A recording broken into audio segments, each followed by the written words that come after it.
Joining me now from New York is Adam Habib. He is Vice-Chancellor of the University of Witwatersrand, and he is one of South Africa's leading academics and commentators. Adam, welcome to the show.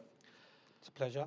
According to media reports and the latest pre-election polls in South Africa, the ANC is expected to win this election. I don't think anyone's going to disagree with that. But the question is, will it retain the same majority it has going into this election? I don't think so. I think that the ANC has been particularly hurt by Nkandla and some of the corruption scandals around it. You've seen all kinds of booing of the president. There is a particular unhappiness about the president and his behavior in ANC circles and outside ANC circles. I do think, however, it has an impressive organizational machinery, and many people who would previously support the ANC may be unhappy with the ANC, but they don't have many other options. They will not vote the DA. They do not see it as the appropriate party. And so what we likely will see is some fall in the ANC vote. I would imagine by 4 or 5%. I would imagine the ANC would land up after Wednesday anywhere between 60 and 62%. And when you refer to Nkandla, that is, of course, a reference to the use of public funds by the president for the construction of his personal home, and that is allegedly a violation of South Africa's government ethics rules, right? It absolutely is. I mean, there's a whole series of, it's a major scandal. It has created particular unhappiness both within the ANC and in the country as a whole. And effectively, it's the use of 250 million rand, equivalent of 250 million rand for the upgrading of the president's private home in Nkandla in northern KwaZulu-Natal.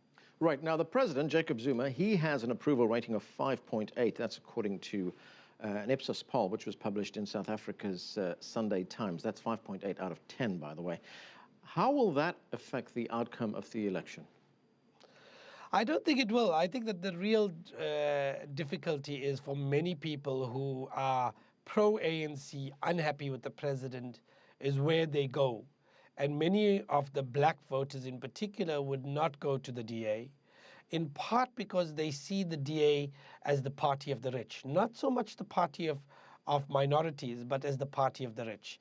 And the DA has tried, Helen Zille has tried to overcome this image. I think in part she's succeeded, but I don't think she's completely succeeded. And that means that for large percentages of the population, while they might be unhappy with the ruling party, they're unlikely to go anywhere else, and what that means is they stay away from the polls. So I would imagine that what we're likely going to see is an increase in the no vote, but a marginal increase in the opposition, and a fall of the ANC about 4 or 5%. When you say a no vote, are you referring to abstentions or spoiled ballots? I think a combination of both. I think we're likely to see abstentions, quite a few abstentions. We've seen that happen every single election over the last 20 years. I would not be surprised if it were to increase even more significantly this time round. But I also think that there would be spoiled ballots because there has been an explicit call for that. I'm just not sure it's going to reach the numbers that some of its advocates have imagined. Okay, let's look at some of the particular issues that our reporter was referring to just a moment ago. The ANC has been criticized for its handling of the economy. Of course, unemployment remains at 25%, and if we factor in those who have stopped looking for work, then that looks like 40% of people unemployed. Municipal government services, there's been criticism over that, and of course, there's the rampant corruption that you were talking about just a moment ago. How will all these issues feature in this election? I think they're precisely the factors which makes the populace unhappy. The real dilemma of South Africa's democracy is the fact that for many of the people, although they're explicitly unhappy with the ANC, precisely because of the economy, precisely because of inequality, precisely because of service delivery, they don't know where else to go. They do not feel entirely comfortable with the DA. They feel that the DA is a party of the rich. And so they do not feel like putting a cross next to the DA will solve their problems. And they do not see themselves as voting for any of the other parties.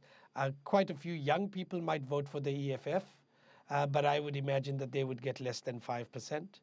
The polls suggest that they might get as high as 7 or 8%. But I would imagine that their dilemma is that too many young voters are not registered voters. And so while they might be angry, they might not have the right to actually put a cross next to the EFF.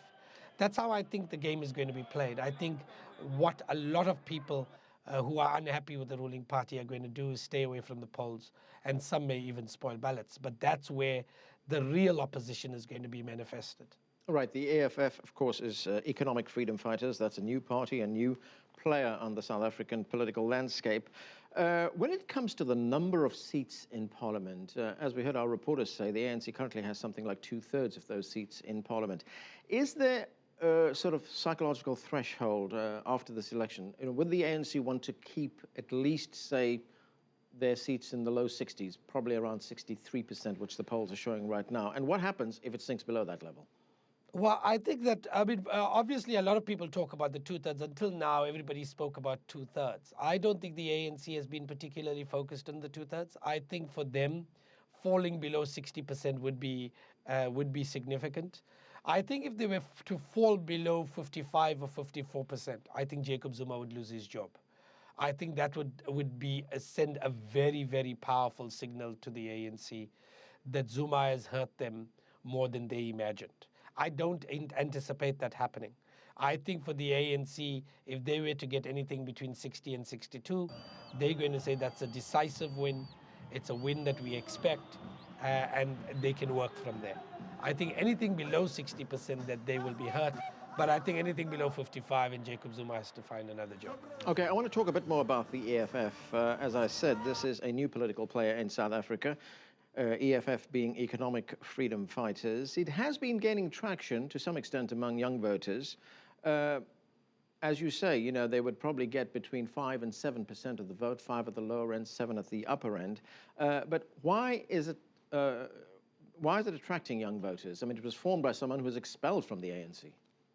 That's right. I mean, young people are angry in our society. I mean, we're seeing that at multiple levels. We're seeing that in the service delivery protests. We're seeing that amongst the violent strikes that we've seen. And young people are angry because of the high levels of inequality and the high levels of unemployment and the lack of service delivery. Young people feel that they've not got the better end of the stick. They feel that while South Africa over the last 20 years has been very good for rich people, both black and white, it has not been particularly good for poor people, and particularly for poor young people. Unemployment rates amongst the sector is much higher than in any other sector in the population as a whole. So young people are angry and they're looking for a way out. They need to vote.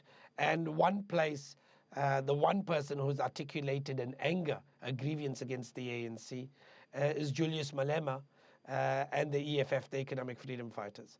They've explicitly said that they want to stand up against the ANC, they want to stand up against economic inequality, and that they represent poor people.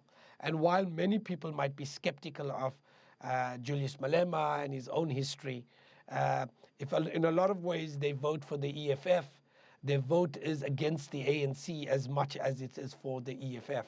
So in a lot of ways, the people who actually put a cross next to the EFF will be doing so in anger at the ANC, and this is a manifestation of their protest vote. Adam Habib, thanks for joining us, sir. When we come back, we'll continue our conversation on the South African elections. What direction will the nation take in this first major election since the death of Nelson Mandela? Stay with us, you're on The Heat.